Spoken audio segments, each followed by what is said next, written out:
నమస్తే, welcome to special focus. మరో 2 నెలల్లో అమెరికాలో అధికారం మారబోతోంది. ఇదే తరుణంలో మూడో ప్రపంచ యుద్ధానికి మార్గాలు పడుతున్నాయి. కొత్త అధ్యక్షుడిగా ట్రంప్ రాకముందే జో బైడెన్ తన ముద్రను ప్రపంచంపై వేయడానికి ప్రయత్నిస్తున్నారు. ఉక్రెయిన్ రష్యా యుద్ధాన్ని ట్రంప్ ఆపేస్తానని హామీ ఇవ్వగా ఈ యుద్ధాన్ని ప్రపంచ యుద్ధంగా మార్చడానికి బైడెన్ అడుగులేస్తున్నారు. అయితే ఈ చర్య మూడో ప్రపంచ యుద్ధాన్ని ఖాయం చేస్తుందని రష్యా చెబుతోంది. ఇంతకీ ఏం జరుగుతోంది? బైడెన్ తీసుకున్న షాకింగ్ నిర్ణయం ఏంటి? తెలుసుకోవాలంటే ఈ స్టోరీ చూడాల్సిందే.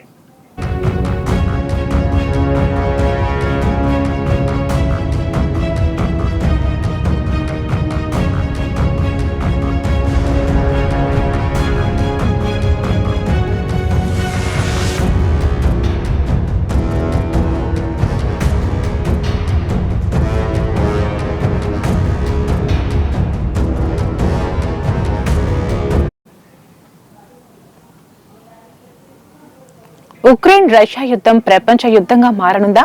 బైడెన్ వెళ్లబోతూ ఆఖరి చిచ్చు రగిల్చారు.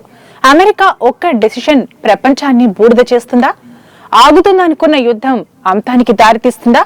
పరిస్థితులన్నీ చూస్తుంటే ప్రపంచ యుద్ధం తప్పదన్నట్లే కనిపిస్తున్నాయి. మరో 2 నెలల్లో గద్దె దిగబోతున్న జో బైడెన్ తీసుకున్న ఒక్క నిర్ణయం వరల్డ్ వార్ ఆందోళనను మరింత పెంచింది. ఒకవైపు ట్రంప్ యుద్ధాలను ఆపుతారంటూ అమెరికా ఎన్నికల్లో గెలిస్తే జో బైడెన్ మాత్రం దానికి భిన్నంగా అడిగేశారు.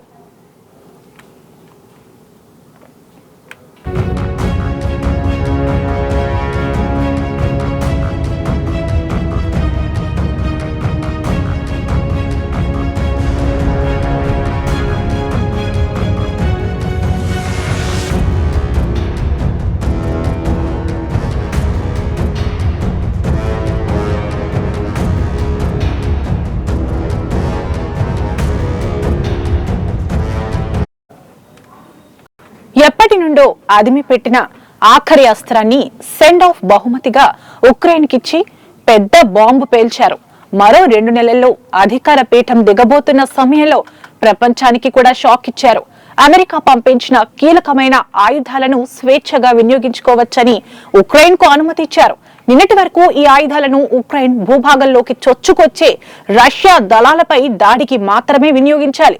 కానీ ఇప్పుడు డైరెక్ట్ గా రష్యా లోపల దాడి చేయడానికి బైడెన్ గ్రీన్ సిగ్నల్ ఇచ్చారు.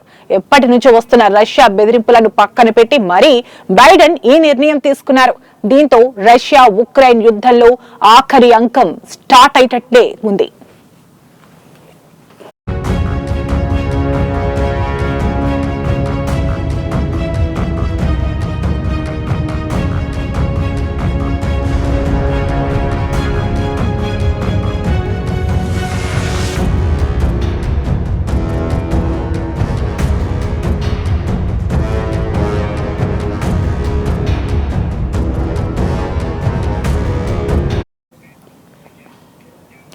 ఇప్పుడు అమెరికా ఇచ్చిన లాంగ్ రేంజ్ మిసైల్స్ ను రష్యా లోపల దాడి చేయడానికి ఉక్రెయిన్ ఉపయోగించనుంది.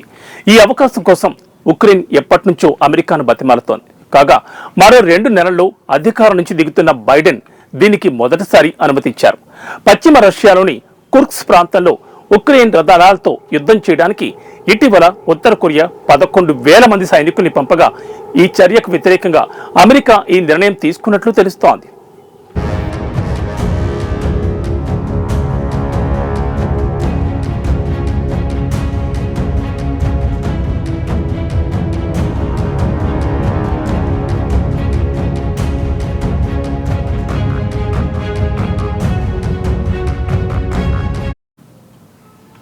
అయితే ఈ అడుగు అమెరికా విధానంలో పెద్ద మార్పుకు సూచనగా ఉంది.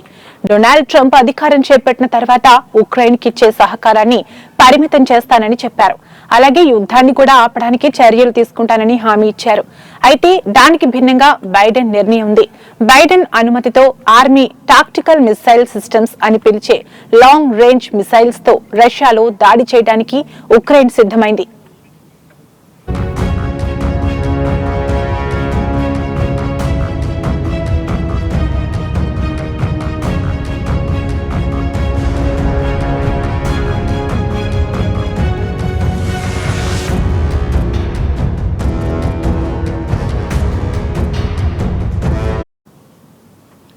అమెరికా ఇచ్చిన అనుమతి గురించి ఉక్రెయిన్ అధ్యక్షుడు జెలెన్స్కీ ఇప్పటి వరకు స్పష్టంగా స్పందించినప్పటికీ నర్మ గర్భంగా సంచలన వ్యాఖ్యలు చేశారు. అమెరికా ఆయుధాలను ఉపయోగించే విషయంలో ఆంక్షలను ఎత్తివేయడం కంటే రష్యన్లను తరిమి కొట్టడానికి ఉపయోగించే క్షిపణుల సంఖ్య చాలా ముఖ్యమైనదంటూ వ్యాఖ్యానించారు. మీడియా కథనాల్లో ఉక్రెయిన్ కు అనుమతి వచ్చిందంటూ చాలా మంది మాట్లాడుతున్నారని, కానీ కేవలం మాటలతో దెబ్బలు తగలవు, ఇకపై రాకెట్లే మాట్లాడతాయంటూ పెద్ద బాంబు పేల్చారు.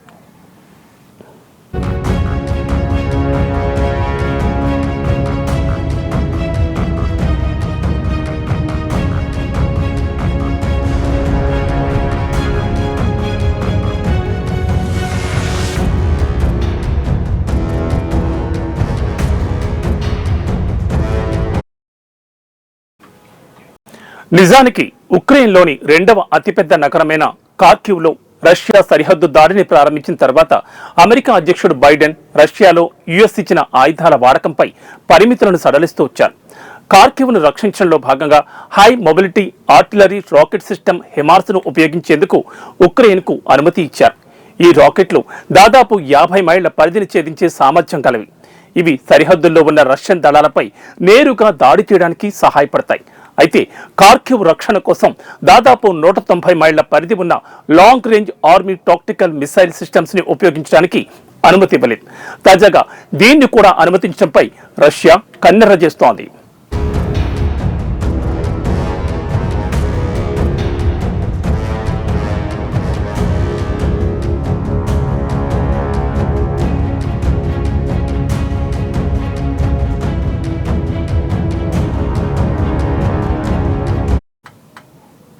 బైడెన్ తీసుకున్న ఈ నిర్ణయం యుద్ధ గమనాన్ని మారుస్తుందని అంతా ఆందోళన చెందుతున్నారు. సరిహద్దులో ఉక్రెయిన్ ఈ క్షిపణులను ఉపయోగించడం వల్ల రష్యా అధ్యక్షుడు పుతిన్ ఎప్పటి నుండో బెదిరిస్తున్నట్లు అణ్వాయుధ దాడి తప్పేదేమో అనిపిస్తుంది. యునైటెడ్ స్టేట్స్ దాని సంకీర్ణ భాగస్వాములైన నాటోపై పుతిన్ ప్రతీకారం తీర్చుకునేలా ఈ చర్య ప్రేరేపిస్తుందని కొందరు యుఎస్ అధికారులు చెబుతున్నారు.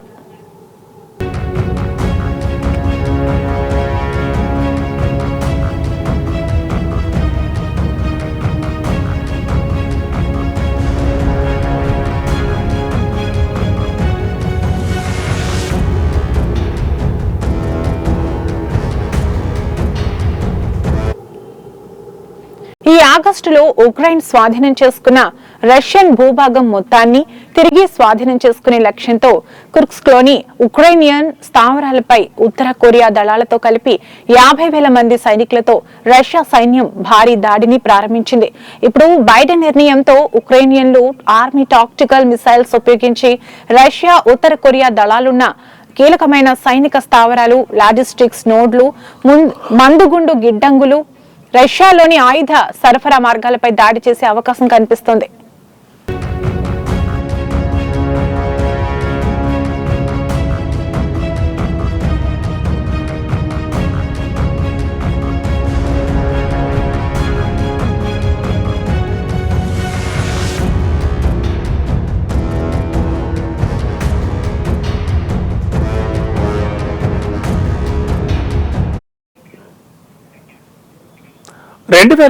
ఫిబ్రవరిలో ఉక్రెయిన్పై రష్యా పూర్తిస్థాయి దాడి చేసినప్పటి నుండి Ukraine long range tactical missiles ను వాడాలా వద్దా అనే దానిపై చర్చలు జరుగుతూనే ఉన్నాయి.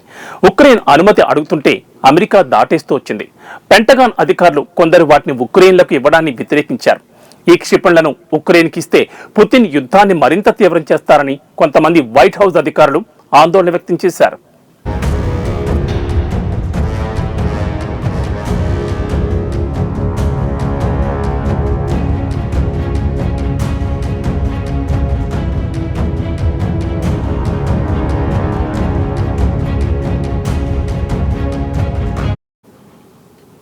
దీనికి ముందు బ్రిటిష్, ఫ్రెంచ్ మిలిటరీలు ఉక్రెయినియన్లకు పరిమిత సంఖ్యలో స్మార్ట్ షాడో, స్కాల్ఫ్ క్షిపణులను అందించాయి. అయితే అమెరికన్ క్షిపణి వ్యవస్థ కంటే తక్కువగా వీటికి 155 మైళ్ల పరిధిని మాత్రమే ఉంది. ఇక ఇప్పుడు బైడెన్ అనుమతించిన 190 మైళ్ల పరిధి గల లాంగ్ రేంజ్ మిసైళ్లతో రష్యన్ గడ్డపై ఉక్రెయిన్ దాడి ఖాయమైంది. అందుకే ఇప్పుడు బైడెన్ తీసుకున్న నిర్ణయం అందరినీ ఆందోళనకు గురిచేస్తుంది.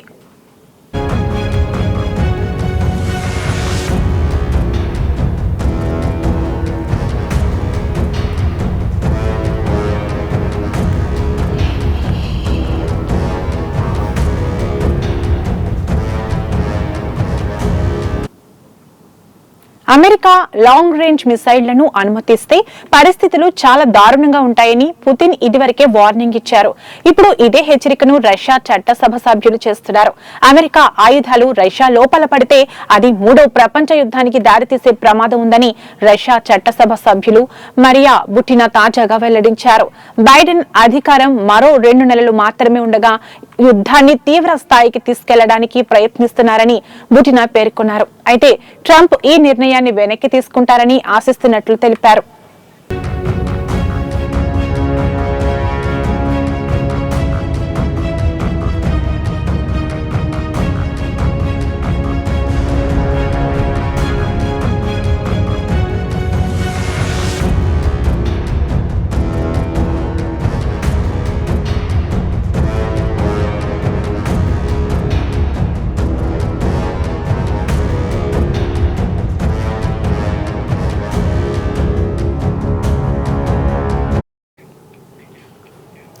అలా జరగకపోతే ఈ యుద్ధం ఖచ్చితంగా మూడవ ప్రపంచ యుద్ధాన్ని ప్రారంభించే ప్రమాదం ఉందని చెప్పారు. ఇక ఇదే అంశాన్ని మరో రష్యా అధికారి వ్లాదిమిర్ జబరావ్ కూడా ఖరారు చేశారు. మూడవ ప్రపంచ యుద్ధం మొదలు కావడానికి ఇదొక పెద్ద అడుగంటూ హెచ్చరించారు. ఉక్రెయిన్ రాజ్యం అంతం అవ్వడానికి పాశ్చాత్యులు తీసుకున్న ఈ నిర్ణయమే కారణమవుతుందని పేర్కొన్నారు. ఇది ఇవాటి స్పెషల్ ఫోకస్. మరో అంశంతో మళ్ళీ కలుద్దాం. నమస్తే.